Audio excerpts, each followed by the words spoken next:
is up? Welcome to 506. I'm your host, Stefan, and I hope you enjoy your stay.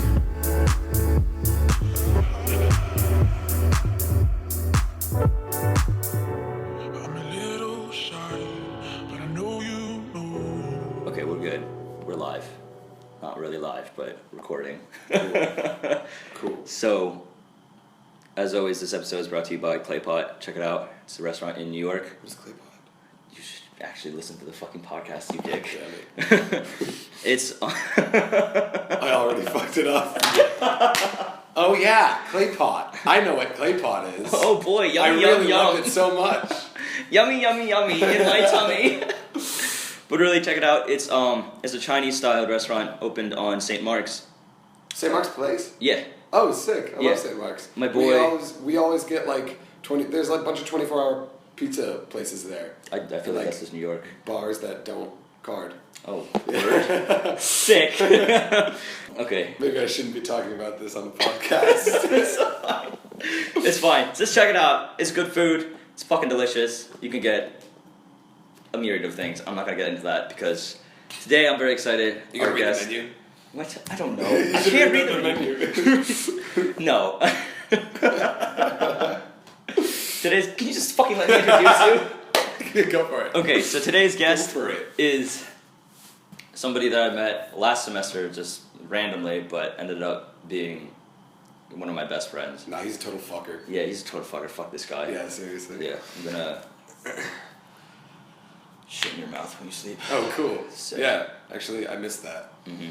I missed that. I miss your hair in the shower. Oh, that's disgusting. That's It's such a gross image. Like clumped up at the ugh.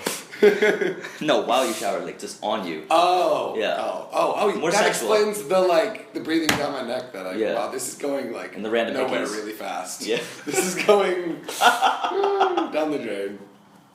Okay, but so today's guest is Josh, aka Young Glip Glop, That's me. who is an aspiring actor in the greater Boston area, and Yes, sir. today we're gonna try to stay on a certain topic, but we'll probably stray. We'll hop around. It's relevant to many things. So, yeah, today not What are today. we talking about? Your trip. I know. Yeah. I wanted you to give the chance to do your intro. You don't need to coddle me. Your DJ. My DJ. Grandmaster Steph. Okay, but so we're gonna talk about your trip to Yes, like truly abroad. a trip. Yeah. In all senses of the word. I mean, like, there's definitely a whole bunch of shit that happened. I don't know if you want to focus on everything at large or if you want to just focus on that specific. I mean, like, I went to Europe after never going to Europe before, and it was really cool. I got to study in London, and then I traveled a lot because, as you know, I hadn't traveled around outside much of, honestly, like, the East Coast. Like, I'd just kind of been to a lot of states in the East Coast when I was younger. So having the chance to, like, go to see different cultures and stuff was really cool. And also, I turned 21 while I was abroad, and to celebrate, Literally I means had to nothing, go to though. Amsterdam. Yeah. I mean, like, I could drink the entire time I was there, but it Yeah. was like, okay, this is a milestone back home, so I might as well make it a milestone here. And we had, like, a long weekend that weekend, and we went to Amsterdam, and I think that's what we were going to talk about, right? Yeah.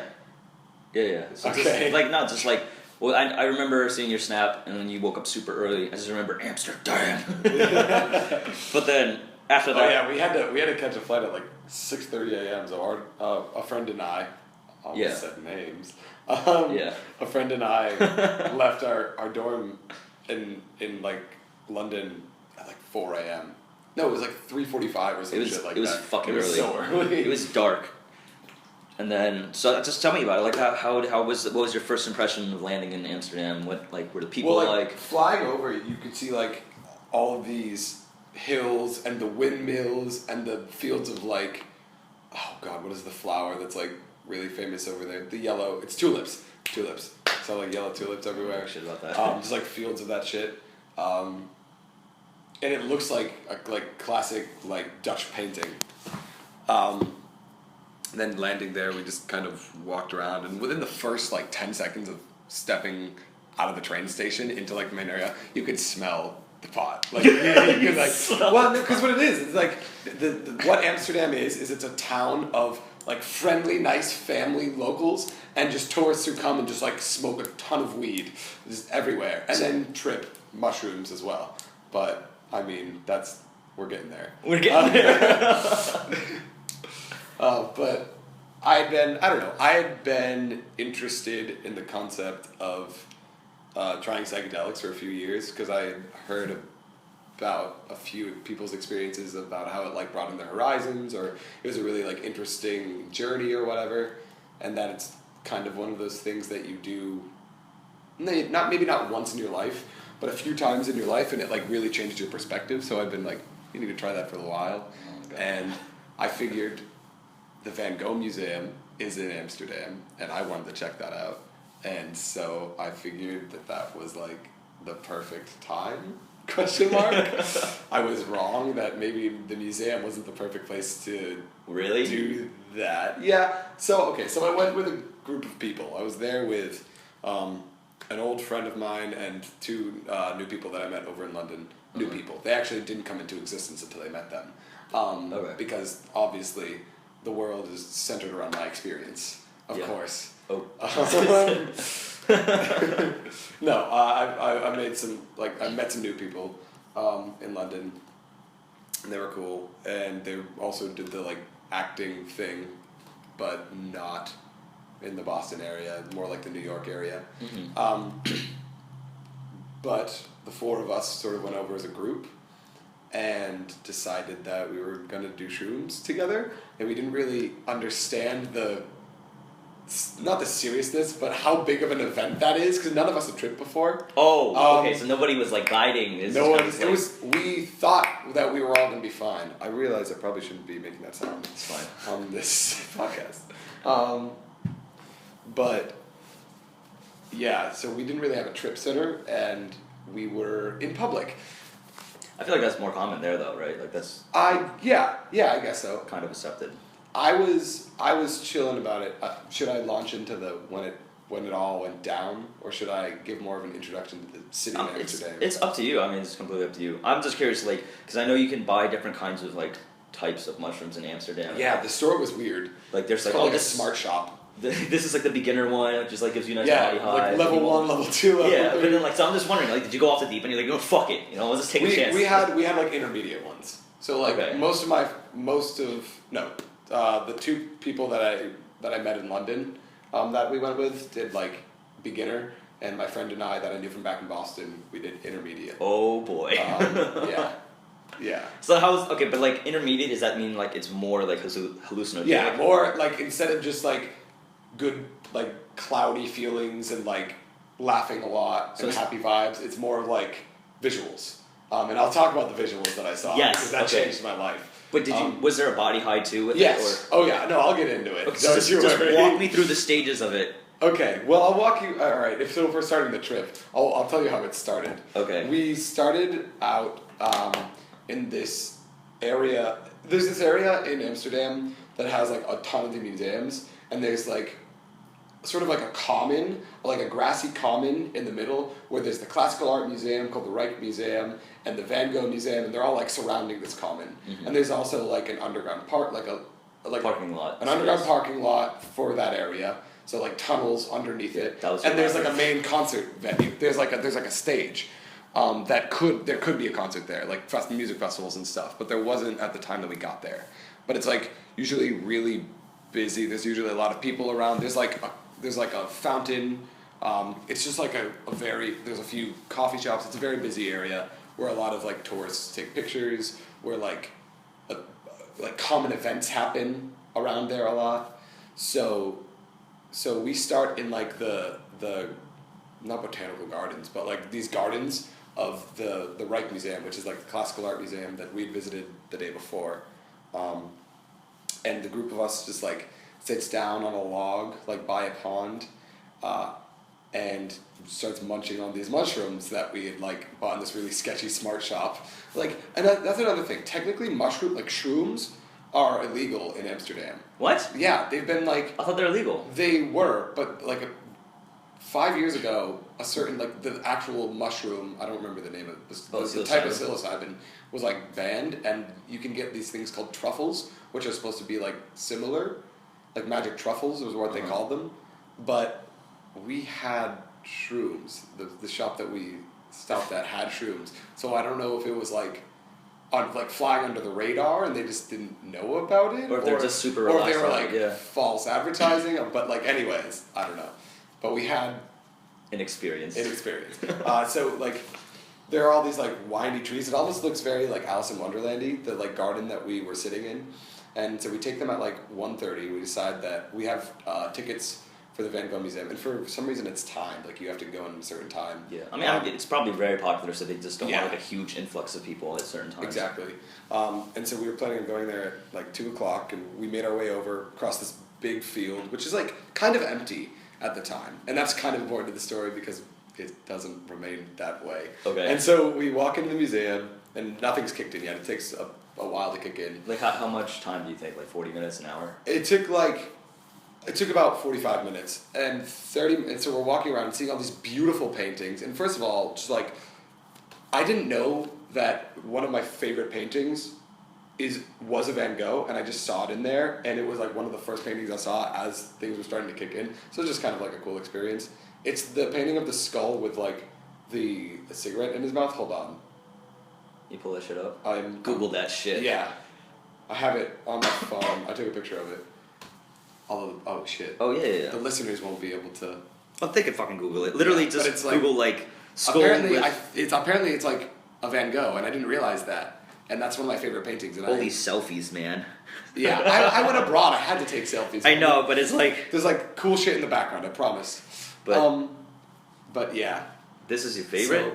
So I saw that, and then things started to kick in, which was kind of weird.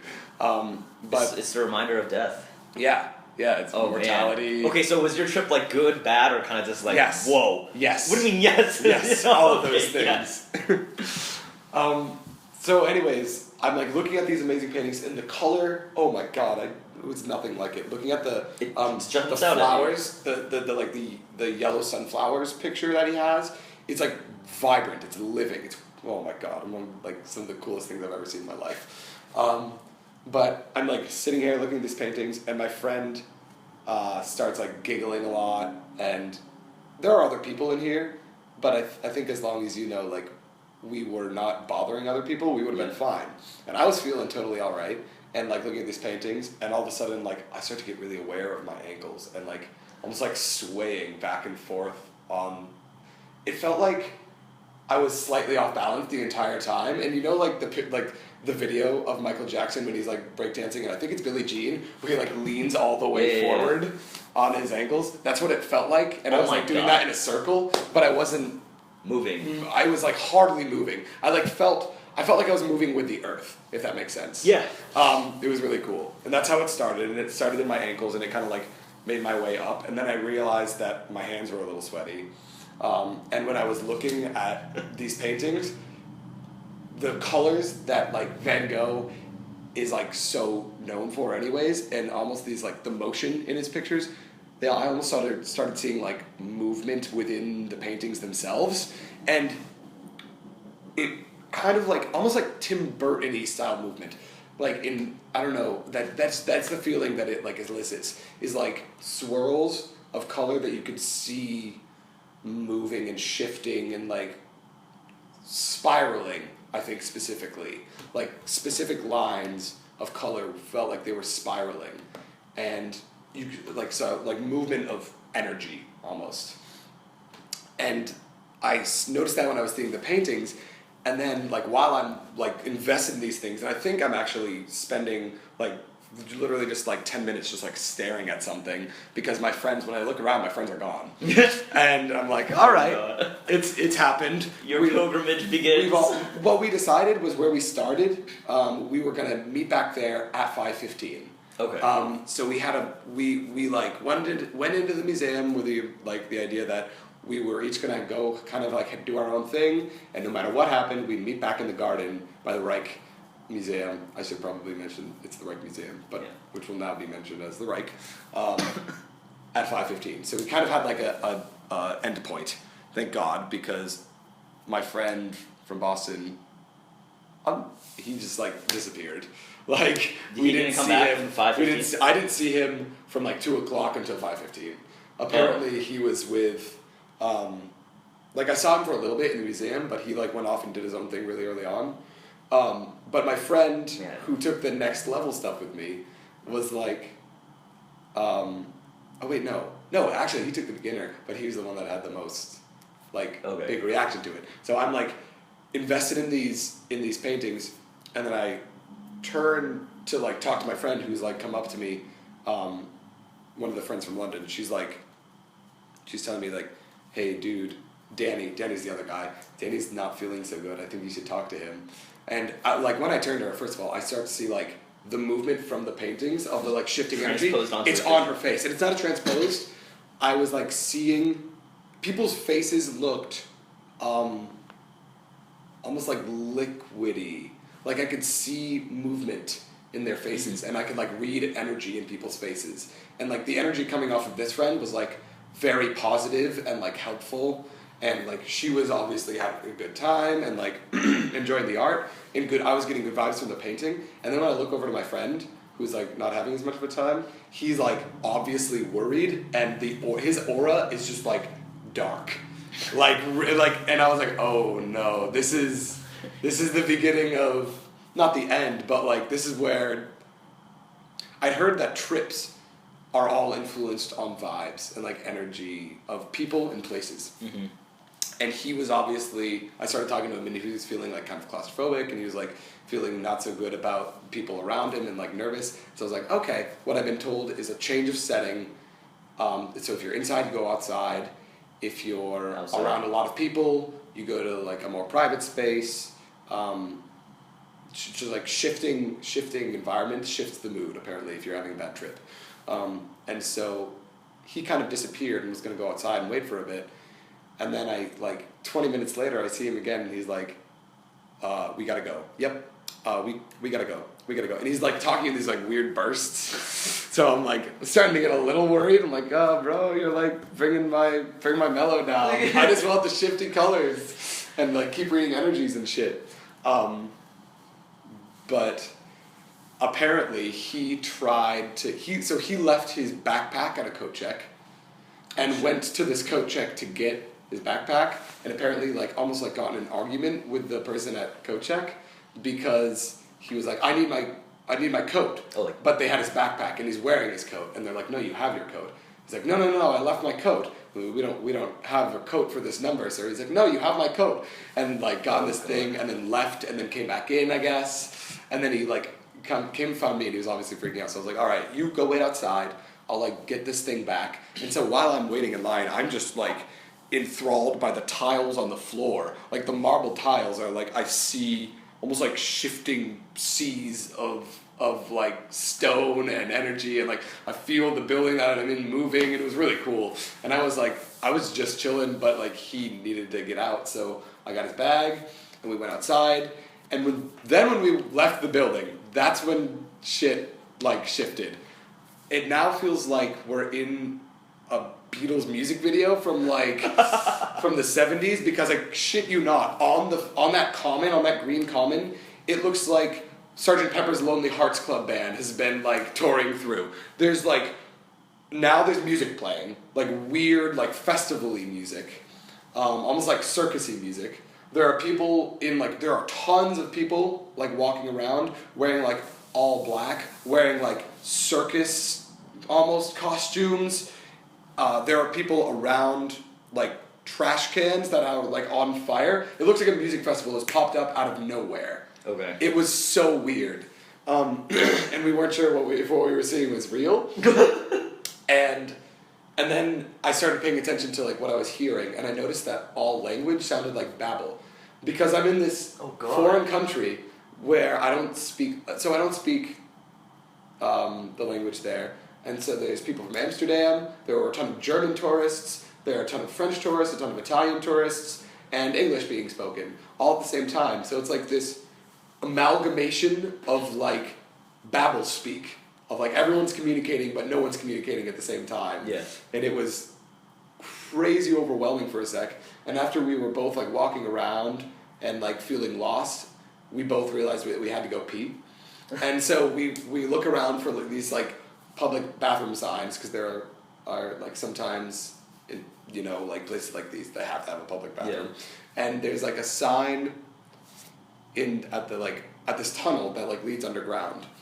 And it says like natural restrooms or something like that. And it's green and it's got these like leaves on it, and it's like suggestion of like freshness.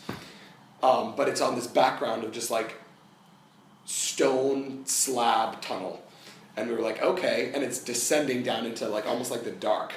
And we walk down these stairs following the signs for these like natural restrooms, which is like eliciting the feeling of a breath of fresh air, right, while there's just this like stone wall, not stone because it's cement, but right, it feels like we're walking into this like labyrinth. And now we're in this dimly lit tunnel underneath the ground, and we hear this like weird festival music from above, and we just like look at each other, and this hallway seems like it extends forever, and we can't see the end, and we're walking for what feels like almost like an hour, just like tunnel after tunnel, and realistically it's probably like 2 minutes. Yeah. But he was like, I'm getting bad vibes down here, man. And I'm like, well, dude, I really need to pee. He's like, I don't know if I can handle this. He's like, bro, we have to find these. We're on a quest. Yeah. It becomes important to me. He's like, no, man, I'm freaking out. I gotta leave. I was like, we can't get separated. He was like, no, I'll see you outside.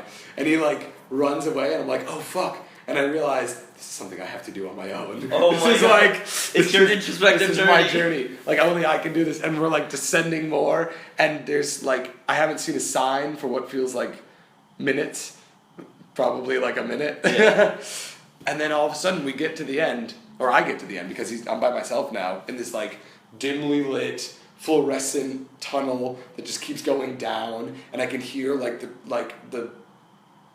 the weird festival music from above, and I feel like now all of a sudden I like need to find my friends because I'm by myself, and all this like almost like existential dread. And then I get to this line for the bathrooms, and we finally made it, but no one's moving, and they're just like standing in a line. And so in Europe sometimes you have to pay for public restrooms, mm-hmm, and there's like little gates, and there's no one at the gate. So I stand in line, and I start talking to these trying to talk to these Italian tourists for a few minutes. Actually, I was talking to them about Gogh. Because we're talking to them about our friend from northern Italy. It's from Milan, and they're from southern Italy, which is apparently there's like a big divide. A big divide there. Yeah. Like people from the north are like more like New Englanders, and people from the south are more like West Coasters, I guess. Yeah. The sun makes people happy. Yeah. I mean, that's like honestly, we are from the north. We know that winter is coming. we're always like prepared for the grim shit. But after just like standing in line for a while, and everyone needs to pee, obviously, I'm just like wondering, why the hell are we waiting around and no one's moving? And so I just kind of like, there's no one attending this gate, and high me is just like, fuck the man, fuck the establishment, I don't need to pay for this shit, and just like walk past the line and like duck under the gate, and people are like, oh, and they start laughing, and I'm like, I mean, what else are we gonna do? And people are like, yeah, okay, and everyone just walks into the bathroom. So I led a resistance to use the restrooms because I felt freed from social constructs on these drugs or whatever. And once I finally relieve myself and leave the gates of the restroom feeling like I accomplished something, I realized that I need to refine my friends because I've finished this part of my journey and I can make it out. And what I found when I went down there was that like no man can be a mountain and exist on his own, and that he needs to exist with fellow humans, because for the like 10 seconds I was walking by myself, I felt like I was completely lost. But like I like it was really important to me that I had like connection with another human when I was on this shit, because I'm trying to think of like how to talk about the like transfer of energy that I felt when I was talking to someone else. Like there's like a real give and take of, I don't know what to what's it called other than energy when you're like interacting with someone. Is it through like dialogue? Like what if I'm speaking? Not even necessarily through dialogue, just like through being in communication with someone. Like it was a lot of, I don't know, here, maybe I can explain the concept of the vibes that I was feeling like this. Like the leather jacket, you know the leather jacket I have, the brown leather jacket I have. I was wearing that inside the museum and I had to take it off because it felt heavy. It felt like heavy with weight, with memories, with experience. I felt like I was wearing, like the image that I kept getting with this like heavy chain armor that is like weighed down with like battles. Like I've been wearing that jacket for a few years and I've had like, I feel like it has soaked up experiences, some positive, some like really negative. And it felt like it was like physically weighing me down at times. And I was like, especially when I was like super invested in the painting, sometimes I would feel like pulled towards the ground and be like, why do I feel like I'm about to collapse? And then realize like this jacket feels like 100 pounds. And I took it off and then all of a sudden I'm like super free and I like came up in my back and like got, like I said, it was a lot of alignment stuff. But anyways, like that's the kind of vibes that I'm talking about, is like a physical sensation of energy and like reading other people's, I don't want to say auras. This sounds so like esoteric and and it's not. I think it's honestly just like what it let you do was have like a physical manifestation of what you had going on in your subconscious. Yeah, I think so. Right, like the whole symbolism of like being able to take off the chain and take off like the relieve the armor. Like you finally found a moment where you weren't in a time of war and you could finally put that to. I mean, granted, you still wear it now. Right? Well, it feels like I wear that when I'm going into battle. It does feel like, or that's what it felt like at the time. But yeah, it's like my armor. Yeah. Which is weird because for the last project that we did in London for like our acting. We did Shakespeare tragedies, and I was playing like a military general, and that was the jacket that my director had me wear. They saw me like wear the jacket into class one day, and they were like, "That makes you look like not only a military man, but like something that you would wear into battle." Like I feel like a leather jacket is almost like an urban symbol of armor. Yeah, because you wear leather jackets like when you're on a bike to protect yourself, and it's associated a lot with people who, I don't want to say, oh, that sounds so stupid. Not like outsiders, but like... No, that's what I was thinking about too. But there's a certain image. Yeah, there's a certain image. That a leather jacket and like a feeling that it elicits. Right. Yeah, there's definitely some kind of like a connotation with it. You know, whether you wear one or you see someone wear one. Not a modern day knight, but like a modern day suit of armor, almost. Yeah. Yeah, I can see that, for sure. And it felt like that. It absolutely... the aura of it was like... It wasn't necessarily bad, but it was just like... full of experience and like this has seen some shit. This has seen like battles. Because it's been there with you while you soaked in all this good and bad experience. So I mean that's also just like pure sentiment on like things that like have been with you for a long time, right? Yeah. Like if you ever like, I don't know, sell like a really old car and you like suddenly think back like, wow, I've had this for such a long time, and like, you know, I remember being in this car with my friends or my ex or whatever, and then it's kind of weird. Specific memories are associated with it. Yeah, and it's just putting like an end to a chapter, but then like it forces you to also like have a flashback of that chapter, you know what I mean? Yeah. Well, I wasn't necessarily flashing back to specific memories on the trip because everything was so much more physical sensation. Yeah. Like, hold on, I want to see if I can read some of the stuff that I wrote about it. Oh, this is beautiful. Oh, okay. So this is how I can like describe what I saw in the paintings and then in people's faces specifically. Yeah, colors, swirling texture, living and breathing images, pulse of life, especially in faces.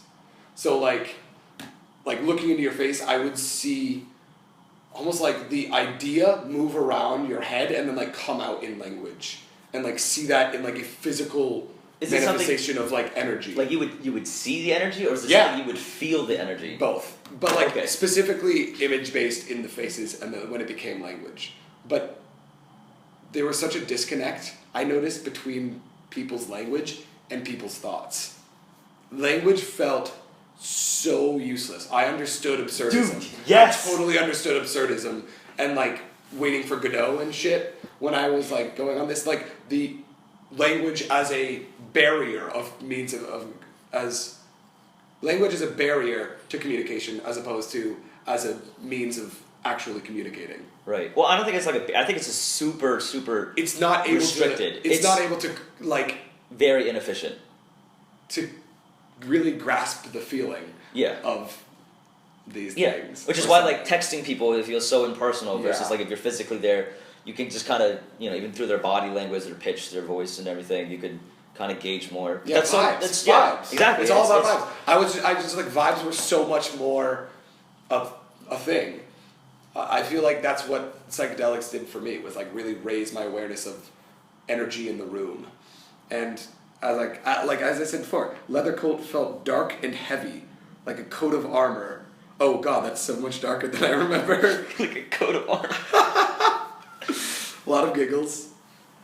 You wrote a lot of giggles? I wrote giggles. Ooh. Fear, concern, scorn for my friend, who I'm not going to say the name of. Can I? Yeah, go. Is this somebody? Wait, where's this at? You don't know. You don't know this guy. Oh, is this when like That was when he started bugging out, and I was like, I just want to enjoy these painings, homie. Okay, see, that's interesting. And I felt like responsible for him. Because, okay, it's interesting because you say fear, right? Yep. And then you realize that fear is concern. I was afraid that he was going to act out and like... Oh, bug out? Like do something bad. And like jump someone. Because like, I feel like that was start licking paintings and shit. Yeah, because we're in like a classical art museum. There's a certain kind of etiquette that you have, that you kind of like... There's that pressure. I mean, it's not to say that like... It's like a dictatorial kind of feel to it. I mean, we saw other people that were absolutely high. I think what it is anxiety, because it's the realization. What could happen? Yeah, it's the like realization I could, of possibility. Like jump these people and like rip these paintings down. Yeah, and, like, I could kick it through. And, like just start shit on the like wall. a monkey. Yeah. That's and terrifying. then just because somebody told you not to do it, you kind of want to do it. So I feel like you're just kind of like, I shouldn't be screaming at the top of my lungs, but yeah. But no, I thought it was just interesting how you went from like fear, concern, and then scorn. Because I was like, your experience is now fucking with my experience, and I didn't want to. I hope he doesn't hear this, because like I don't want him to think I'm mad at him. No. I'm actually really glad it happened the way it did, because I never got to reunite ours being reunited. So it made it a full journey. It was like the hero's journey. Like my reason for leaving home was that like I had to like bring my friend to a safe environment. And then my separation, like my own personal part, was when we got separated, and I had to like get to the bathroom. And then the trial to see if I had like, conquered this part of the journey was like the choice to just like lead the line into the restrooms. Lead the charge. And then I had to journey home. And then it was like my realization of like, oh, I need to get reconnected with my friends. I need to find them. And so, like, once I almost, like, ran out. Like, I got to the point where I was walking out and I was feeling super, like, now I was feeling, like, refreshed. And I felt, like, super full of energy, that might confidence. be because you're just pissed. Yeah, exactly. But, like, it felt like I was, like, walking on clouds. And then I just, like, the feeling of, like, wind, and I started, like, jogging a little bit, and, like, broke out of the tunnel, and then just, like, sunlight. And then a beautiful, like, you have, like, music a very festival. dog moment right there, like... Yeah. And it's, like, sunny outside, and it's, like, a beautiful day, and there's these trees, and these benches, and this music, and all of these groups, like, marching around, and everyone's, like, singing Kumbaya and shit. Like, I kid you not, it felt like I was at Woodstock or something. And I just sat down on a bench. Go? We should go. To Woodstock? Yeah. Do shrooms? Yeah, that's on my bucket list before I die. I definitely want to go check it out. Yeah, absolutely. Yeah, I haven't been to a real music festival. No, me neither. I've been to, like, concerts, but I've never been to, like, an outdoor music festival. Not even concerts. I only go to, like, classical shit, so, like... Yeah. It's very different, but... Yeah. I don't know. Should go to the next opera really, really tripping balls. Oh, Jesus. That'd be a bad experience. Oh, Jesus. But, anyways, I just, like, broke out. Do you ended up meeting up? Well, what happened was, like, I sat down on a bench and just, like, started, like, looking around and, like, seeing all this beautiful, like, life in front of me. And then at like, the same instant, I was wondering, like, I should go look for my friend. I stood up, and then I like saw him walking towards me from like across the field at like the exact moment, and we locked eyes as soon as I stood up. And I was just like, oh, hey, and we just like walked towards each other, and I was like, hey man, and he's like, I found you, dude, and we both like, apparently he'd just been wandering around, and we were like at the same time, we were like, yeah, I had to like go do that, and I had to, you know, have that experience for myself, but then all of a sudden I was like, I need to go find my buddy. And so we started walking to do that at the exact same time. And we just like sit down on this bench and start talking about like everything. And I don't remember the words that were said, but we were like musing about life. It was like two old men reflecting on their lives while they were about like on their deathbeds. But like it was funny, and we had a good sense of humor about it. And then we start walking up and down and like around the field. And the feeling of, like, what I really got out of this was a feeling of confidence. I felt like I understood what confidence really felt like. I felt totally upright in my spine. I felt taller than I'd ever felt in my life. The sun was, like, my source of energy. I felt like, do you ever see the old Superman movies where he, like, has to recharge from the sun? I felt like it's that scene where he, like, flies out into the sun, is, like, basking in it, and it's like giving him life and energy and all this, like recharging him. Yeah. And that's what it felt like walking around this field. It felt like getting replenished with like the force of life. It was really cool. Hold on, let me see if I think I wrote about it. Oh my god. Damn, what a journey. Emerged from the dark tunnels of the underworld into the sun. That's what I'm saying. Especially since you have like an acting background, you're definitely going to see this in more of like a metaphor. I saw it in like a Greek. Yeah, like a it classic felt like, Greek. You know the story of Odysseus? Not Odysseus. What's his name? Eurydice and Orpheus. Like Orpheus going into the underworld to like get Eurydice's soul. Oh well, he like his wife dies, or like is like taken to the her soul's taken to the underworld by Hades, and he like marches into the underworld, like gets her back and like walks her out, but he's not allowed to like turn around and look at her. And he gets to the end, and he turns around and looks at her, and then she's like lost forever. Honestly, he's like, he kind of fucked up. Why? But, because he wasn't sure she was there. He doubted at the very end. But it kind of felt like a trek into the underworld to like save my soul. But instead of saving my soul, it was like save my bladder. It was the opposite. You were leaving something. Yeah, I was leaving something there. Yeah, I had to get rid of it. I defined myself. It was my pilgrimage.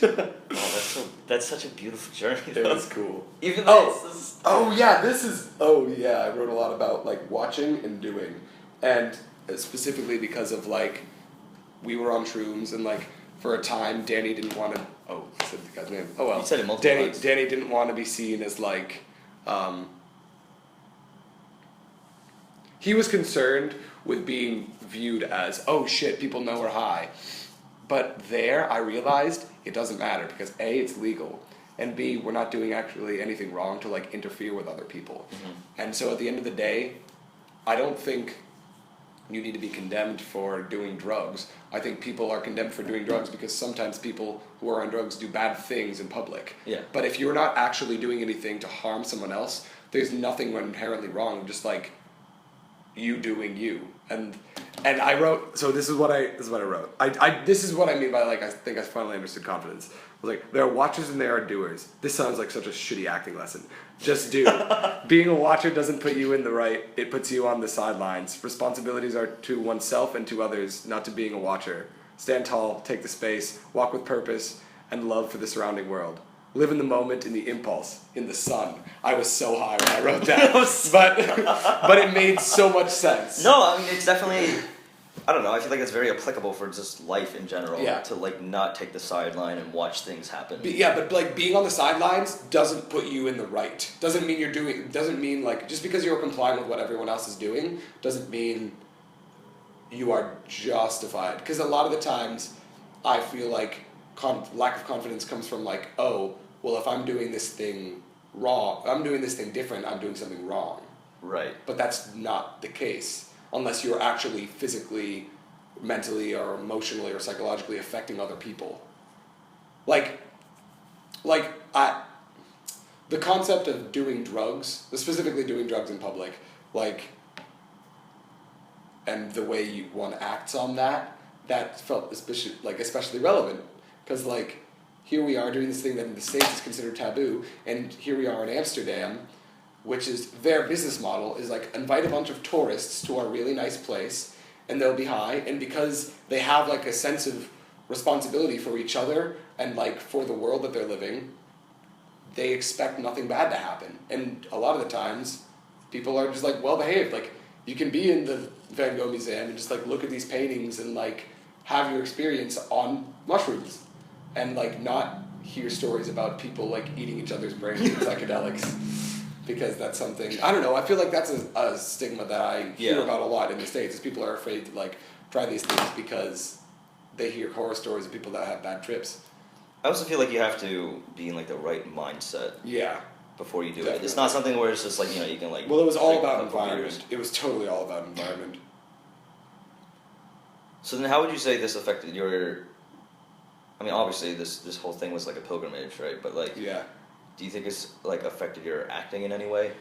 I think the reason I had that realization about like, there's like watching things doing, and watching doesn't put you in the morally right, is because the idea of like taking the space was so, we focused on energy and space so much in my like training in London this semester, about that sounds so hippie. How do I like break that into not full of yourself actor terms? No, it makes sense, because like knowing how to be in a huge like classical theater and reach the people all in the back row, and not in a way that makes you look exaggerated and like acty, but like in that you are actually projecting your energy and sharing the experience with the entire room.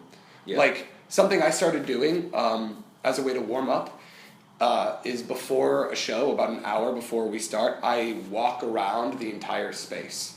Not just the stage, but like the audience too, so I can get a feel, like physically feel my body in that like entire area, and have the idea of projecting my energy to fit the entire room, as opposed to just like this closeted corner on stage. Yeah, this because spot, that's more, I think like that's a style that works well for film, because it's all up close and like on your face. But when you have to fill an entire room, and everyone in that room, the people in the front need to feel like they've had the same experience as, ideally, the people in the back, the nosebleed section. Right. You have to be able to like send your energy that far away. And I think because we were focusing on that and really taking the space, that was like prevalent. That's on my mind. And so obviously it's going to be the lens that I view this like introspective. But that's a good lens. Odyssey. Yeah. Because like what you just described to me about like how you have to somehow project yourself all the way to the people in the back. You know? Like that's something that's very similar to like, I don't know if you've listened to like opera singers or stuff, but like the ones that are like really, really, really good performers are typically the people who can sing a low volume note but have it pierce all the way through to the back. Yeah, absolutely. And it's I mean, it's kind of like what we were talking about yesterday about like how some people, when they act, it's very like, oh, look at me, I'm very showy. Performy. Yeah, very performing. Well, there's a fine line between being able to fill the space and bring, I should say, filling the space, but also like bringing the people who are in the audience on stage with you. Yeah. It's a very different thing from being very big and showy and like, look at me, look at me. Yeah. So I feel like... But it's like a fine line. Sometimes people go too much in one direction and actually go too much in the performing direction. Yeah. I think.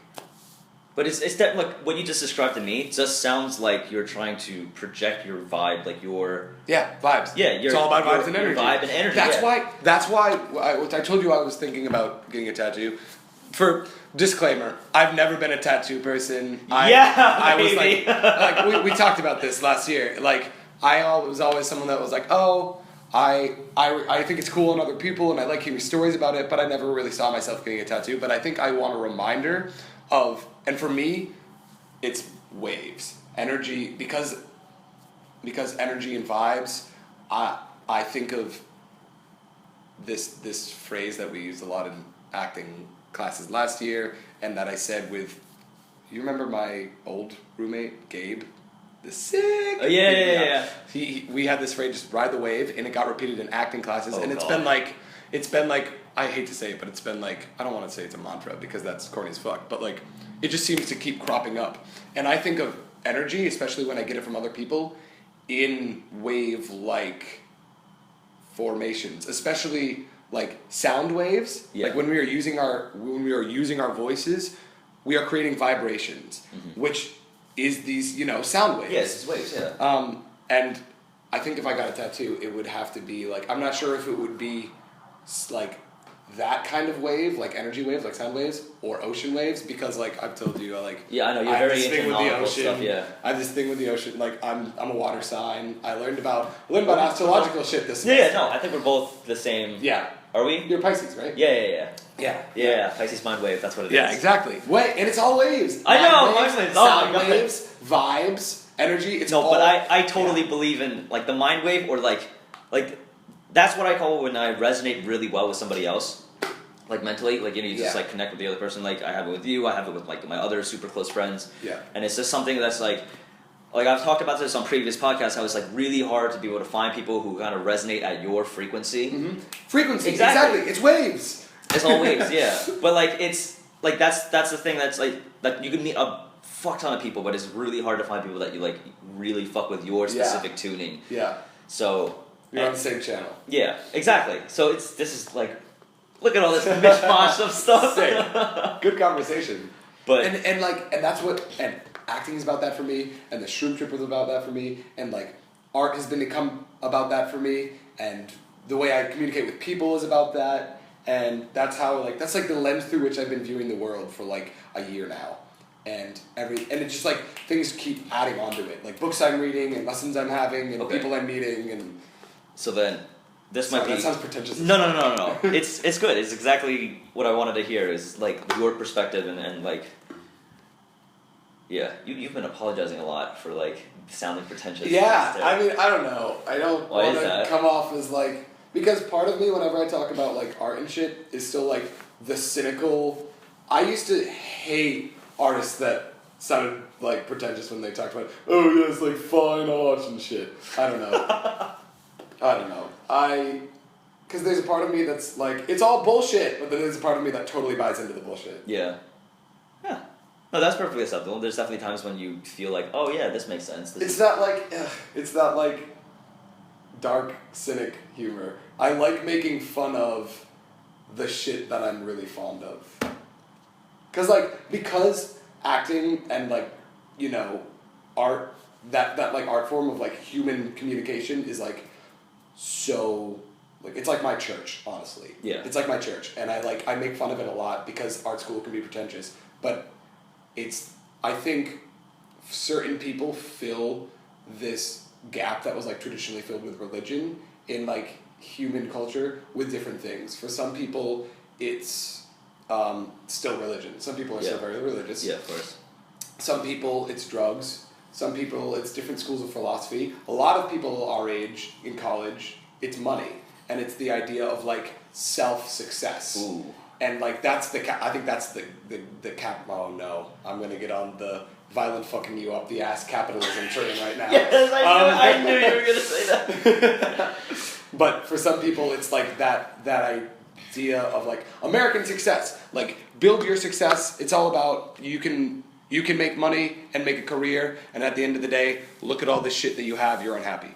But and for some people, they find fulfillment in the art they make, in their friendships. Some people find it in rave concerts, and I find a religious experience in the studio, and the work that I do, and doing shows, and collaborating, and coming up with new projects and shit. And it's it's all about vibes. It's so cool. I know.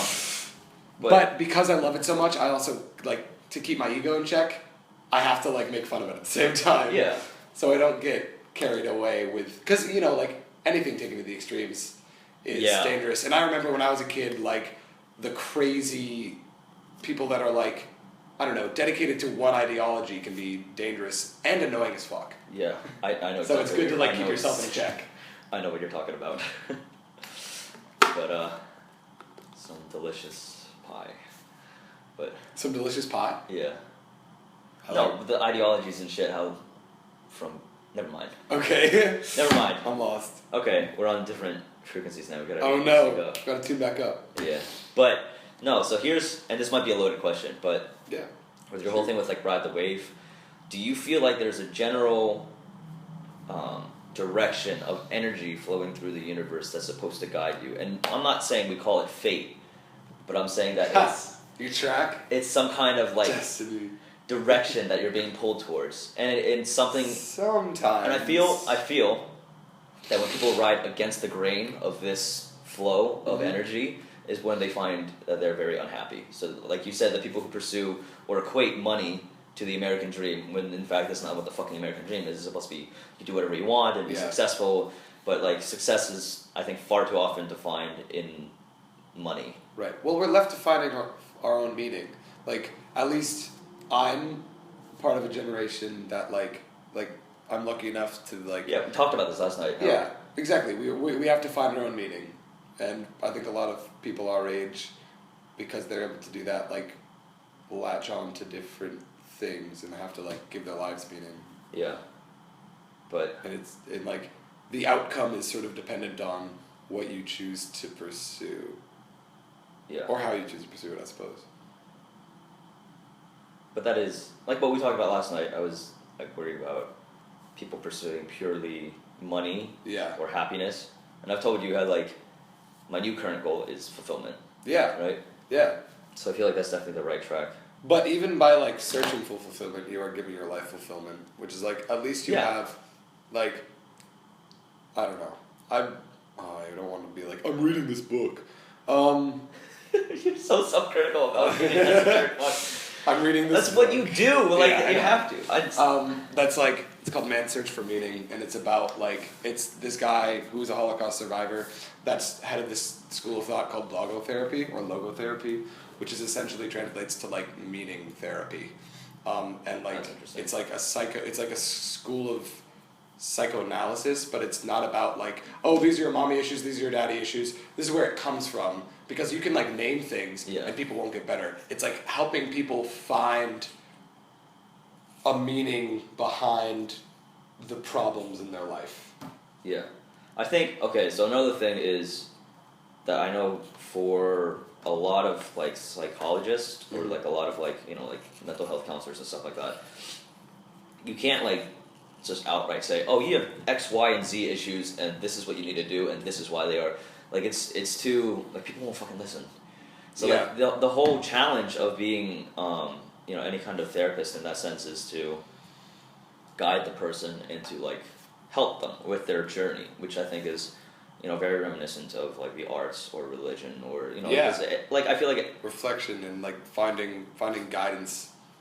There's a lot of this is wholly throwback, but like 3 years ago I took a class on like personality in the self. Mm-hmm.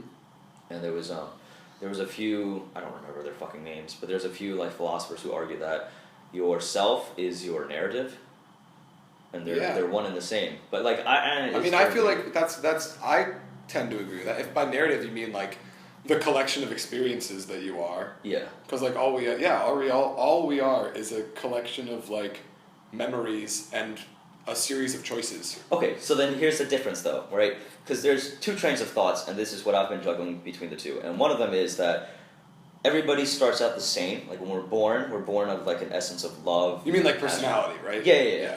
Right, so we're born of like an essence of love and compassion. It's just like good. Like there's no child that's inherently born evil. I don't. Okay. Or even baseline, right? Let's just assume. Yeah. So then. Neutral. Animal. So then. You're born an animal. Yeah. So but then. Through our own experiences and how we like the different ways that we carve our way through the canyon, like the streams, just cutting our own individual path. Combination of nature and nurture. Right, that we eventually get to a point where you are very different from me, but then I can look at you and be like, oh, okay, this person is me, but they just took a different path and they had all these other experiences. Huh.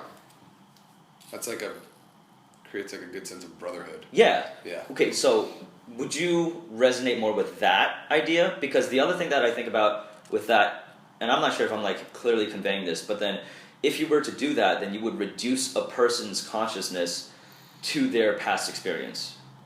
Do you know what I mean? Then it's just like all you are is just the what's happened. Yeah, the car accident you had when you were 16 and the heartbreak you had when you were 18, or. I mean, yes, I would say, but it's not. That's like, I don't know if it's reducing that. I think you are complex because if any of those things were different, you'd be an entirely different person. It's like the very fragile nature of like the ecosystem of like how our world is shaped to be like perfectly balanced. And there's this like, you know, this animal eats this animal and like creates this effect in nature, and as a result, like that tree is growing outside and providing oxygen, and like we can breathe and be sustainable. I think it's like incredibly delicate nature of just like nature, the weird random way things happen created the very specific version of you that is existing. So then, would you say that the collective experience is the person, or is the person somebody who travels through the experience and reflects on it? Because that's what I think. The consciousness? Yeah. Because the main argument, and I don't mean to delve too deep into like the philosophical shit, but like the main argument of the paper was that that we are our narrative. So like I grew up in Wichita, Kansas, or something. Sorry, other people out in Kansas, but you'll fucking get over it. And then I like met my first love when I was 12, and we disconnected, and then my father died, and then I stole the car and went backpacking across the country or some shit. Like, is all that ultimately me? Like that's the story is me, or am I a person who flows through the universe? Okay, I see. With experience, and then me is the deciding factor because I can take an event, and then what I'm saying is, if there was a scenario, I know it. Now you understand what I'm saying. If there was a scenario where you and I share the exact same experience, same life, would we end up as the same person, or would I reflect on those events in a different way that you reflected on those events? I think you're thinking about the internal. I think the argument is the internal versus the external. I think if you are viewing existence as self-based, what's up? Nothing. Oh, it's sick. I think if you are like looking at existence from the I me perspective, it is the consciousness reflecting back. But if you accept that we only exist, fuck, you got it. If we only exist in relation to other people and other things, then all we are is our experiences, and what we are our actions. We are not our words. We are not like, you are not the person that you think. This is the way I view it. You are not the person that you are in your head. You are the person that you are the externalized version of yourself, as opposed to the internalized version of yourself, because the internalized version of yourself only exists for you. Okay, but then so then you're placing the value of somebody's self or someone's archetype on their actions. So purely on their existence in the world. Yeah. So then it's not the thought that counts. I don't think it's the thought that counts. Alright, well then. I think good intentions are a nice thing. But if they don't translate to action. But if they don't translate to action, then it's not worth jack shit. And this is exactly what you were talking about, how watchers versus doers. Yep. Holy shit! Yep. This is the track that I've been on for a while. Is a problem like that I had last semester was I would like not internalize things, but like only reflect internally. Remember how I told you I've gone from an INFP to an ENFP? Yeah. There you go. That's good. I'm so fucking glad. Yeah. Life as an extrovert is so much easier and way more fulfilling. I mean, for me personally, just because like now I can just like anybody on the street just start a conversation and then just like throw some disarming questions and you get a feel for who the person is. Like I've learned in like some of my classes that like an hour of play will be way more than like a 5-hour interview. Like you'll learn more about a person through that. You know what I mean? Yeah. So, and I feel like with acting especially, you guys are very like not necessarily dialogue, but like just the way your approach is on things, so you can get a feel for people's perspectives and their energies. In a way that's way more intimate than somebody who is in like a 9-to-5 job. We're learning how to communicate. That's why I'm so grateful for it. Is because like we're learning how to live person to person, and like that's really good training. I mean, that just like changes the way I live my life. Yeah, which is pretty fucking cool. I think I think you like people in acting or in the arts have a very strongly tuned perspective through a spiritual lens almost. Yeah, maybe. Yeah, I think it's so weird how like we fill that gap of meaning of like that it used to be religion with different things, and for like so much of the community that I'm a part of, it's like I think it's like that art. There is inherently a need for spirituality. Yeah. For every human. I feel like that has to exist. And I mean, like, it doesn't necessarily have to be something that is religious or art. You know, it might just be the guy who's like a gym rat and loves to go to the gym, and that's his religion. Or soccer, like football. Like when I was spending time with Gogh, like that is their church. Yeah. Watching Inter Milan play. Yeah. Do you think that has like a psychological, like a caveman? Yeah, primal thing? I do. Where like I do. The lads, as they call them in London, the guys who like go to the pub and like get really shit faced on beer and just like watch the game and then get the night bus afterwards and are obnoxious as fuck and like throwing bottles around. I mean, it's entertaining to watch, but like speaking in like thick Liverpool accents, like yeah, absolutely. Wow, that was actually a little bit prejudiced of me with like the Liverpool accent thing. That's not cool. Fine, it's fine. But yeah, no, I mean for sure there's probably something like in humans where you have to like bind yourself to a certain concept or an ideology. Yeah. But you just have to make sure it's like a good ideology, you know? Yeah. Right? And then when you start to get into the ideologies that like infringe on other people's ideologies, that's when things become like going to the gym hard. Is a good ideology. ISIS. A bad ideology. Oh, I just yeah, you just saw my text. Yeah. Dope. Which is very surprising, by the way. Yeah. Because it's been a while. But we can cut all this out in post. It's fun. No, it's fun. It's I'm keeping this in. It's all good. But yeah, I mean, like that's your trip. That's my trip. How long has this been going on for? An hour. Oh my god. Yeah, I told you. Oops. Everyone freaks out. Like, dude, I don't know if I can talk that long. It's really not that fucking hard to talk that long. Like, I don't know why people, like, if you have like a genuine conversation and it's not like a paper presentation, like you can talk for fucking hours. And I'm not gonna. For sure. I'm not cutting this because I feel like this is really good content. I'm not gonna like. A lot of people have been bitching to me, being like, "Oh my god, Spawn, I don't have a fucking hour and a half to listen to." You have to hear about waves. You have to hear about waves and frequency. You're not even watching. You're not even doing. What are you doing with your life? I mean, as a bystander. Yeah. Well, it's like the bystander, or you can either be a bystander or you can be like someone that takes action. That's what I walked away from that from. It's such a good acting lesson. Oh man. So okay, this is way in the future, but have you considered teaching acting?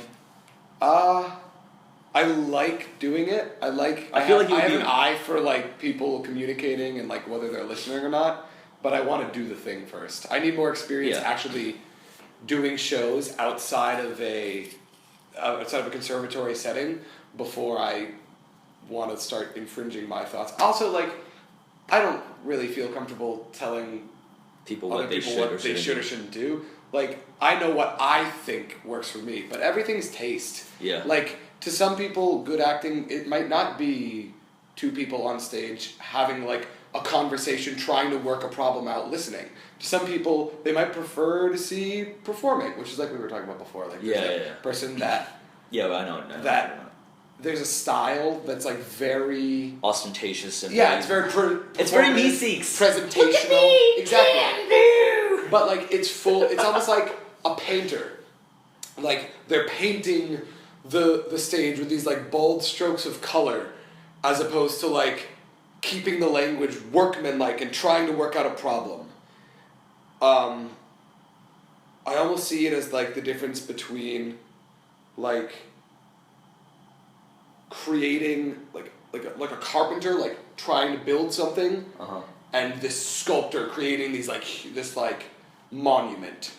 And I feel like the kind of acting that I'm more attracted to is like it's two people trying to sort out a problem. Like they're each trying to, what's interesting is like watching that like conflict of like human nature, like that's what conflict is. It's like two people, kind of like coming to a head and like let's work out this problem. Working in parallel. Exactly. On a collision course. Stop.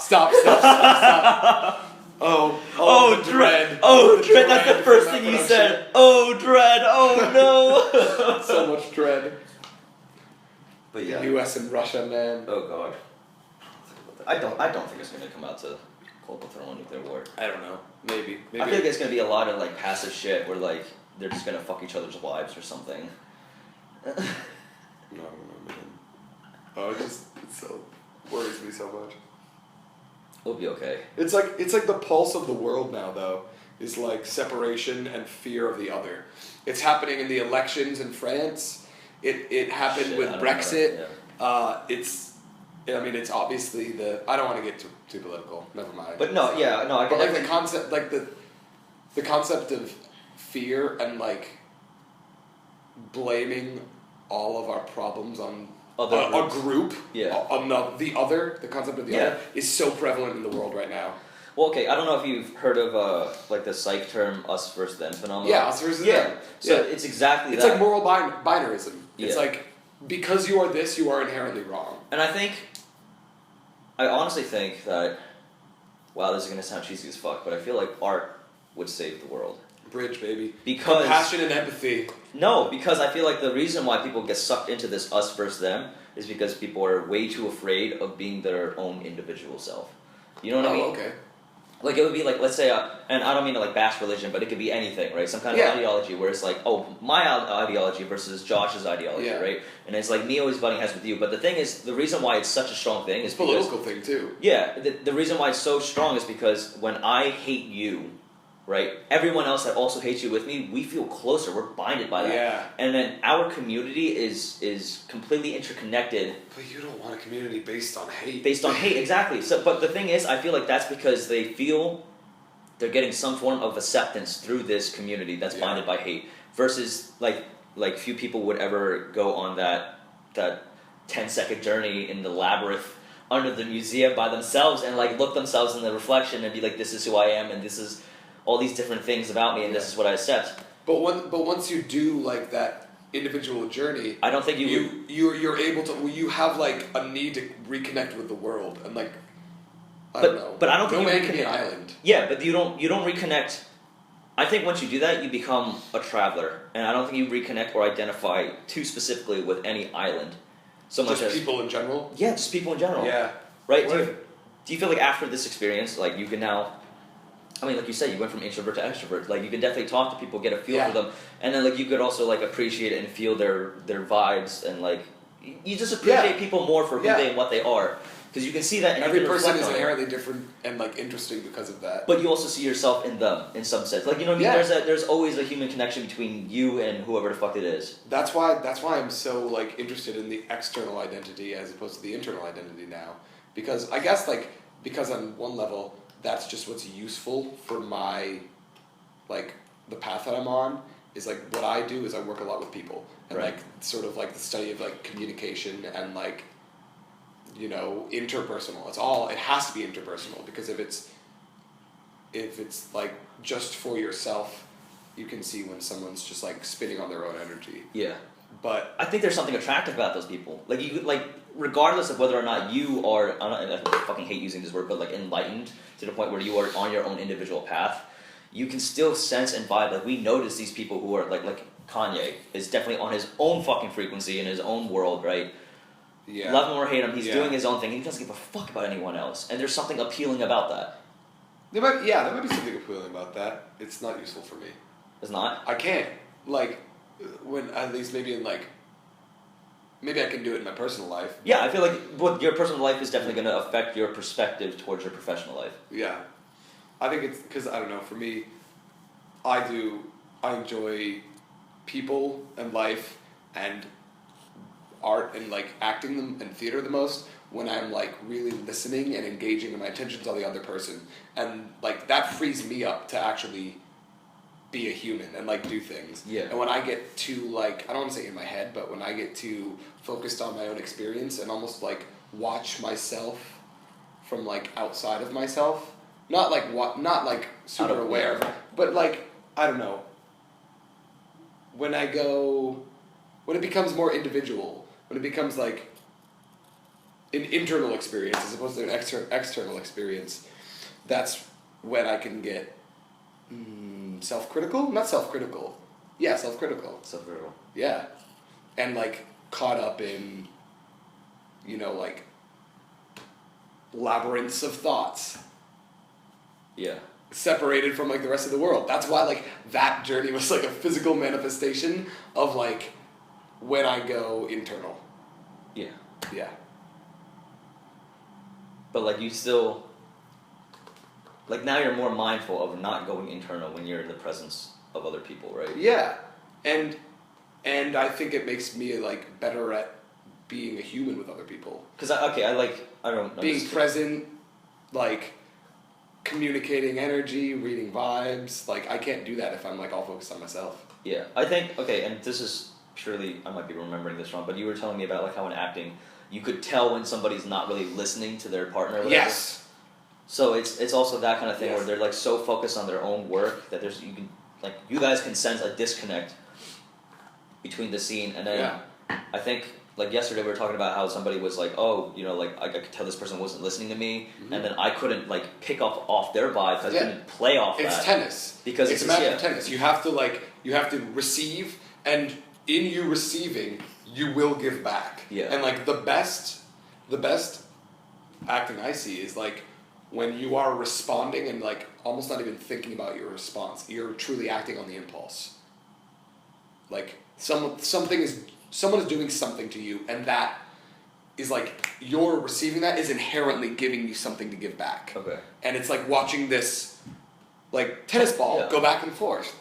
So, okay, I have another question, and this is just about acting, but it's like when you have a scene and you're doing your thing, obviously you're not going to change, like, the words or anything, right?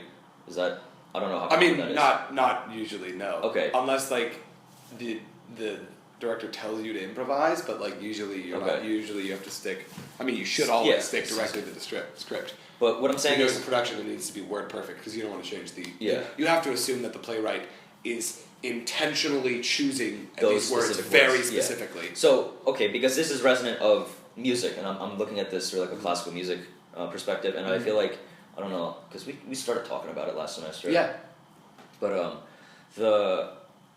the main thing that differentiates between this is the way that I was taught classical music, between, like, people who genuinely appreciate like, classical music and people who just play it all willy-nilly, is that there's typically two trains of thought, and the main one is that you should be performing with the intent of the composer.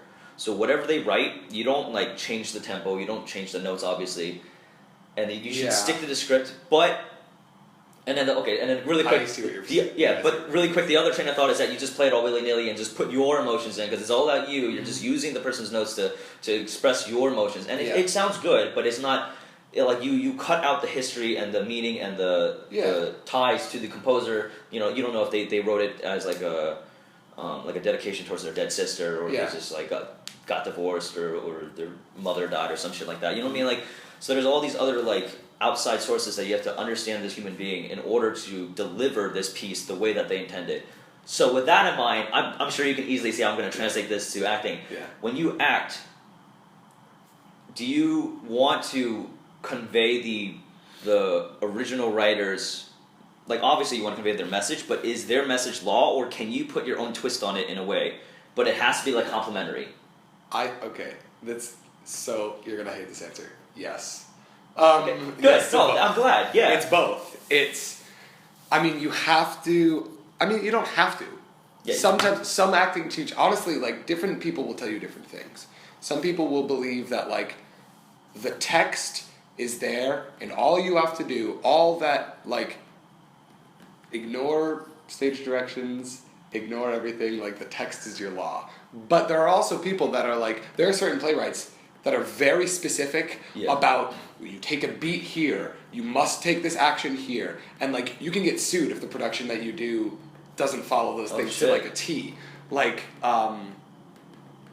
David Mamet is very specific. Like, there's a very specific way of speaking that's called, like, Mamet speak, and it's, like, the way he, like, writes out dialogue in his plays. Do you give me an example of that, or? Like, spelling words a certain way, and then, like, take a beat here. What the hell does take a beat? Like, a pause? A beat, a beat is, like, a moment. A moment that is, like, filled, think about, like, a moment that is filled with something. Okay. So like, I tell you I'm pregnant. It's yours. And then there's like something, a pause that's like filled with and then we Jerry whatever that reaction is. Just go at it. Yeah. Start throwing fists. Okay, no, and I totally understand that because like from my understanding of classical music, different composers also had like different liberties. Like it was understood that if you were playing like Chopin, you could tune the time and everything because he was very willy-nilly about that. But if you were playing like Beethoven, you have to like the way that he wrote and the specific time signature, he was so specific. Like okay, so you understand how like time tempo is. It's like, rhythms. Yeah. I can talk about this a lot with. I can go off on this from this semester if you want me to. Because like music specifically, or on the musicality and the rhythm of acting. Yeah, let's do that. Of like different. So Shakespeare in particular, and like has a lot of. I mean, obviously it's in verse. It's in a lot of it is in iambic pentameter. It's the heartbeat da da da da da da da da. It's in 10. In 10? It's in 10. Unstressed, stressed, unstressed, stressed, unstressed, stressed. Okay, unstressed, stressed. Shit, I zoned out a bit there. Is it iambic pentameter? Is that what you said? Okay, sorry. Yeah. And there's like a rhythm there, and if you perform, like he's got all these like hints to actors that we learned a lot about this semester, and I'm not going to go off on like a whole lecture, but basically like he has almost like the way you read music, different punctuation and structure of text means like it's like different instructions to the actor. So like in Shakespeare's day, they didn't have directors, but it's almost like he's giving direction to the actors within his text, which is really cool. And when I worked on restoration comedy, we did restoration comedy, which is like weird. Can you define that for so like think like huge white powdered wigs, like powdered face, like the dot, like the mole on your face, the beauty mark, huge like big costumes, like the women have fans, but we didn't do. It's called also comedy of manners.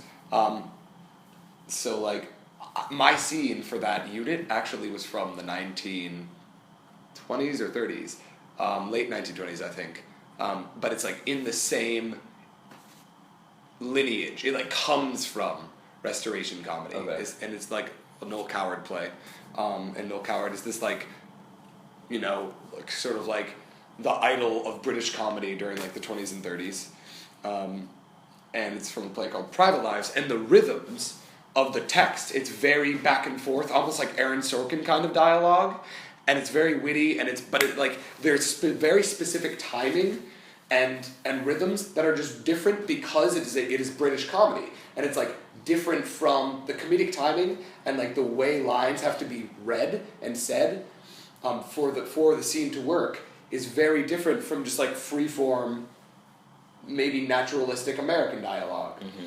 And so learning about the rhythms and like how to use those rhythms and like sort of not the integrity of what the author meant, but like just for the language to work and for the scene to work, it needs to be a certain way.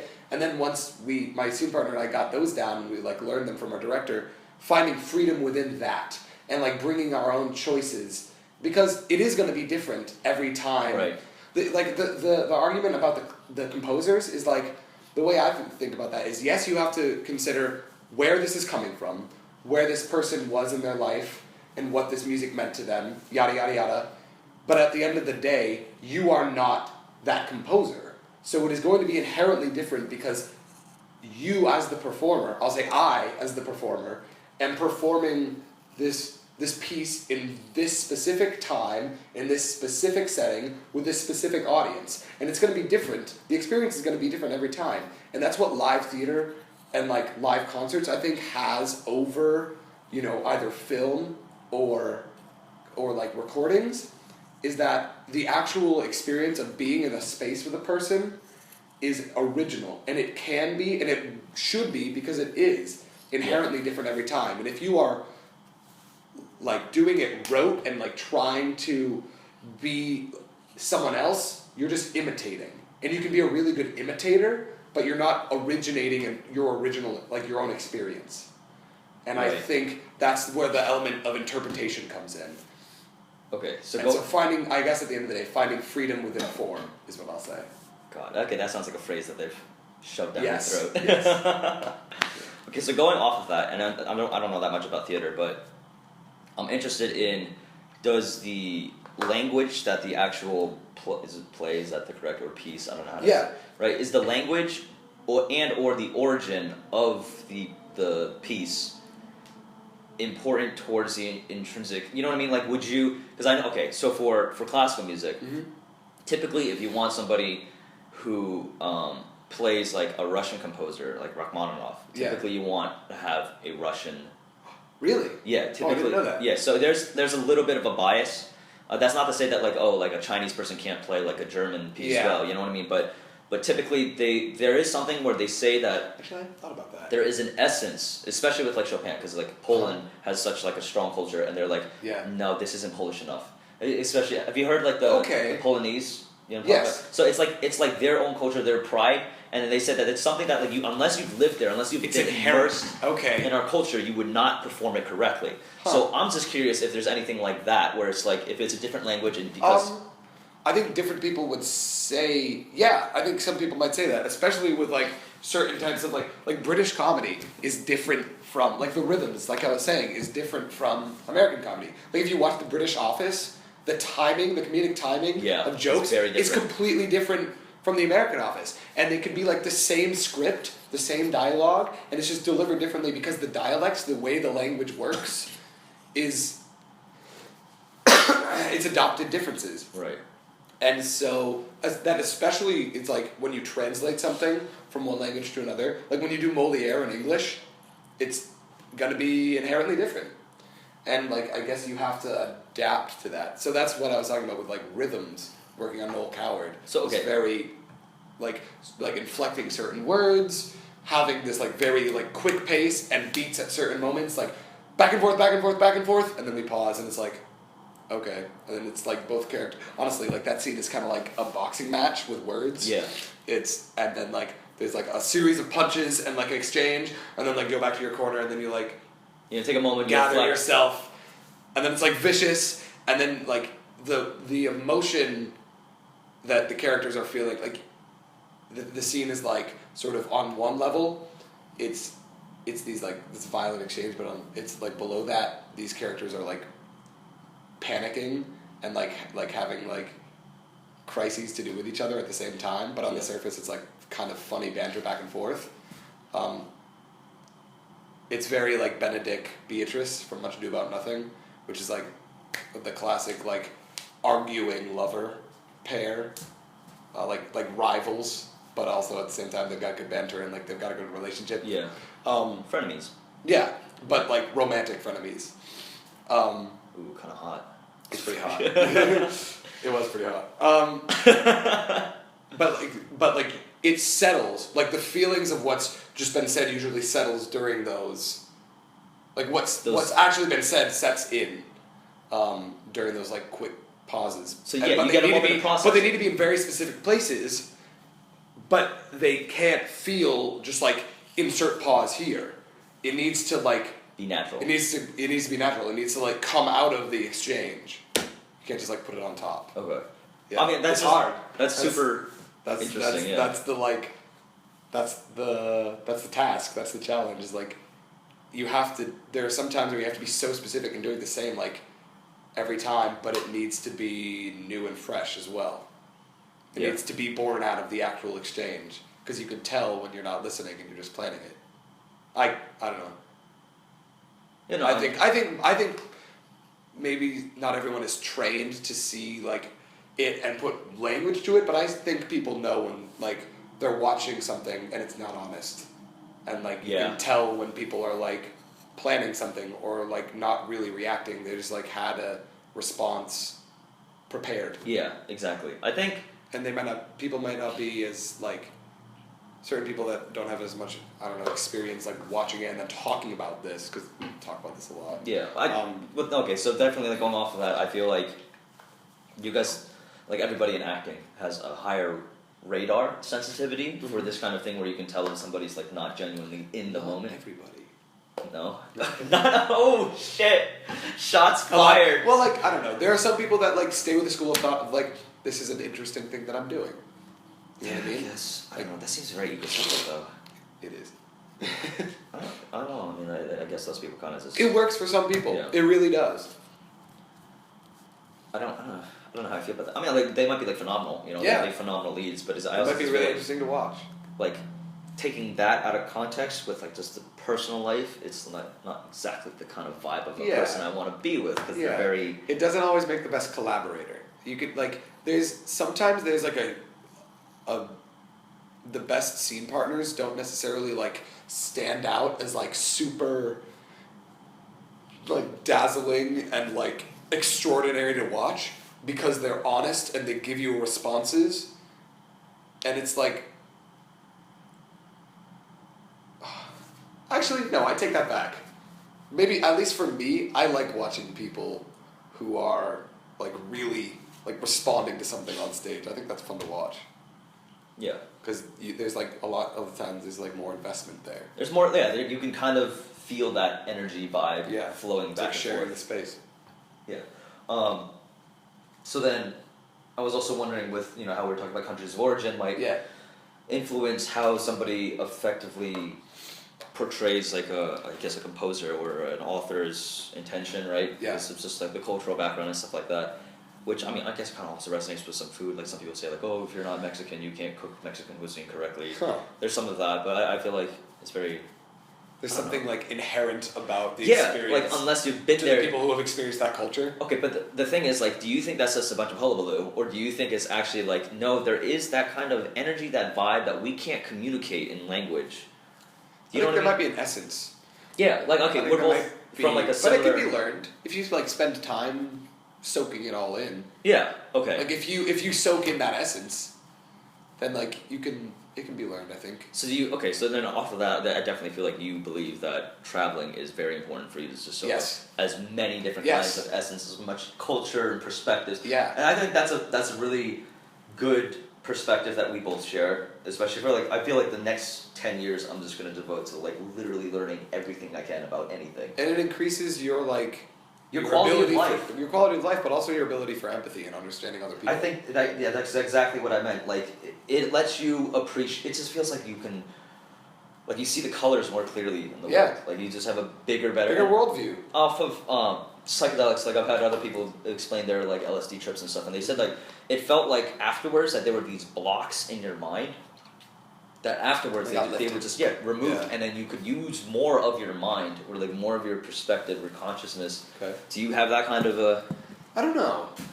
I don't know if I would say I feel like enlightened or whatever, but I definitely took a lesson out of it. I like I said, I think I like understand confidence better. I think I understand my relationship with identity better because I was like last semester we were talking about like identity crisis. A lot. You were like, oh boy, you're gonna.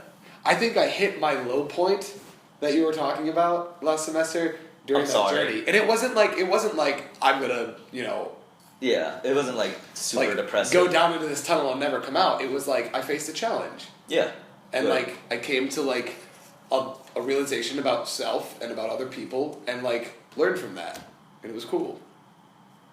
Yeah, I don't know if I feel like I see the universe. But I definitely saw energy. Yeah. And like before I was more speculative and like critical and cynical about I don't want to say supernatural forces, but like energy. And now I'm a firm believer in that. That's kind of good. like you found your spirituality. Yeah. Yeah. Which is nice. I can like have that without being attached to like a dangerous mentality, I think. Yeah, I think... Which is what I used to be afraid of, spirituality. Yeah, I think that's one of the biggest... It's like radical. Yeah, the biggest lessons is you don't have to like necessarily hit like rock bottom to get the lesson. Yeah, which was nice. Lesson, right? Yeah. So that's something I've been playing around with too for the semester. But what I wanted to ask was, do you know any other languages besides English, I speak. Oh God, I I'm not as fresh in it anymore. I used to speak a little bit of Spanish. I took like 4 years of Spanish in high school, and I went to Spain, and I was able to understand it really well. But I had like difficulty. I had to think about like creating sentences and like structuring and like, you know, I had to think like plan them out, and I couldn't just like have a conversation back and forth. Yeah. And I've lost it honestly a little bit. So a lot of it. Yeah, a lot of it. But I mean, like just going off of that, I don't remember if I ever told you about the there was an experiment where they, and this kind of ties back to what you were talking about, like I don't know how long has it been, like an hour and a half ago. Oh my god. Yeah. See, I told you. But it kind of ties back to what you were talking about, how like language is. Oh, I guess we're not seeing the show. Oh shit. It's at 8 o'clock. Well, we're not going. But so see the new Guardians of the Galaxy. we'll figure it out, dude. But what was I talking about? Oh, communication. So yes. like this is tying back to what you were saying in the beginning about how language is a fairly inefficient method of communication. Yeah, it's just like babble speak. So going off of that, there's and you know, this is back to like my philosophy class freshman year, is that my teacher told me that most of philosophy is written in German. And I've said this on previous podcasts, but the English language, if you can imagine like a Venn diagram, right? Yeah. Like normally they like intersect, and there's a moment where these words are pretty much the same and have the same meaning. These just translate right over, right? Because English is largely Germanic, right? Yeah. Like a lot of the hard lot of influences sounds, right. Like, fuck comes from like, Fuk. Yeah. To procreate. Yeah. I think. Except now I think the best word is cuck, because it's like a mix between cock and fuck. But I think it's that's a good word. But no, so what he was saying was the Venn diagram for English and German would be, English would be a circle by itself, right? Yeah. And German would actually be a circle around it. Oh, yeah, because there's like terms for stuff that we don't have words for in English. The way that he described it was that there's terms that exist in German that don't exist in the English language, but practically everything in the English language, because it's a relatively new language, is enveloped in German. Mm-hmm. And given that, I feel like there's a lot of concepts that we don't understand. Concepts, euphemisms, and like just ideas and perspectives that we don't understand because purely we're restricted by our language. Yeah. So, and we talked about this last semester too, with like what language do you think in, and then like right, that changes your perception. Yeah. So maybe I did mention this to you, but it was like this experiment where they try to get these people to get a ping pong ball out of like a graduated cylinder. Mm-hmm. And they would ask them in English, and then like the people couldn't do it, and then they would ask them in a different language. I don't remember if it was like Chinese or some shit like that, but there was a euphemism in the way that it was asked that they understood, like, oh, I know what to do, and everybody just whipped their dick out and just started peeing in the graduated cylinder, and then the ping pong ball. The task was to get the ping pong ball out of the cylinder without touching it. So they couldn't do it in English, but then once they asked them in a different language, they just like, oh, okay, yeah, it's easy, you just piss it out, and then they would just pee, and then That's crazy. So it's like the language that you think in or the language that you ask in can affect the way that you approach a problem. Yeah, that's cool. That's really cool. That reminds me of the movie Arrival. Have you seen Arrival? Yes! Yeah. I saw it. My friend recommended it to me. It was so good. Cool. Like, I thought language it was is so interesting to me in that way. Like, it affects the way we communicate and like we exist in the world, and like it affects your perspective, without a doubt. Perspective, absolutely. Yeah, and I feel like that's, I mean, especially now, I guess it's kind of topically relevant, but it's important to expand your worldview. I feel like people should know more than one language, and I say that as a person who only knows one language. Yeah. I'm a hypocritical. I gotta get on that grind. But it's just it changes your thoughts, and it changes your perspective, and I feel like that's ultimately a part of growth and of life is to continuously expand your perspective so that you can. I think it's almost like maybe not a responsibility, but because we're in a situation where we can and like are able to do that we probably should. Yeah. Because otherwise it's just like choosing to stay limited in our worldview. Yeah. It's choosing to be ignorant. Yeah. Fuck that. I mean, it's because we have the ability not to be. Well, yeah. I mean, I also feel like technology in the last 50 years has been fucking insane. God. Yeah. Right. So. Talk about everything on this podcast. That's what I love this shit. I love this shit. But it's interesting and it flows and it's awesome. It's everything I wanted it to be. I'm back in my body. You're back in your body? Yeah. I left the moon. Oh, you finally came back? I'm grounded back on that earth. Oh, Jesus. But did a lot of astral projecting today. yeah. Okay. But for your tattoo, why don't you get the astronaut and the diver? Oh yeah, I forgot I told you about that. Yeah, I think that's a really nice imagery. Shit, dude, I'm getting it with you if that's happening. Let's get it, boyo. Yeah. I forgot about that. I feel like I don't know. I feel like that could be cool, but I think waves is more relevant. It's like consistent. Yeah. Waves has been consistent. Yeah. Okay. Well, what time is it? I feel like we should wrap this fucker up. Yeah. How do we wrap this up? How do we officially wrap this up? How do you usually end these? Well, I mean, usually it's I have a guest on who has like a plug for like a SoundCloud or a restaurant or an Instagram or something. I don't know if there's. I don't think you wanna check out the rest of these podcasts. Oh, thank you. 'Cause they're sick. Thank you so much. All right. But yeah, we're looking to live together in the future, so definitely. Yeah. Hopefully you're gonna be a much next more frequent fall. guest. Holy. It'll be a fun time. It'll be a riot. Next time I won't be as stuffy either. Yeah, I mean, it's just fucking allergies though. My eyes, I was rubbing my eye for like a solid hour. I feel like they were gonna like fall out of my skull, like shrivel up and then just like onto the floor. Wow, that's some intense. That's some imagery. Yeah, that's some imagery. Yeah, baby. You should write a play about it. Write that play.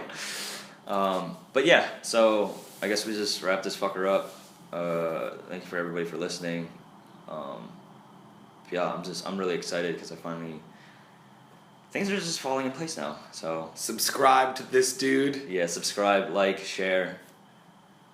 Damn, it's just I feel so like elated. It's like the best time to be alive right now. I mean, like, granted, there's like a lot. There's a lot of shit happening. There's a lot of shit happening, but I think because like we have the privilege to be able to go on these spiritual journeys and like and then hopefully bring what we learned from that to the world. Yeah, because it's all like I said, like. You can have these internal experiences, but they don't mean jack shit until they affect the way you are living your life with other people in the world. Because otherwise it's just jacking yourself off to like spirituality. Yeah. Okay, we'll end on that note. Jacking yourself off to spirituality. Bye-bye.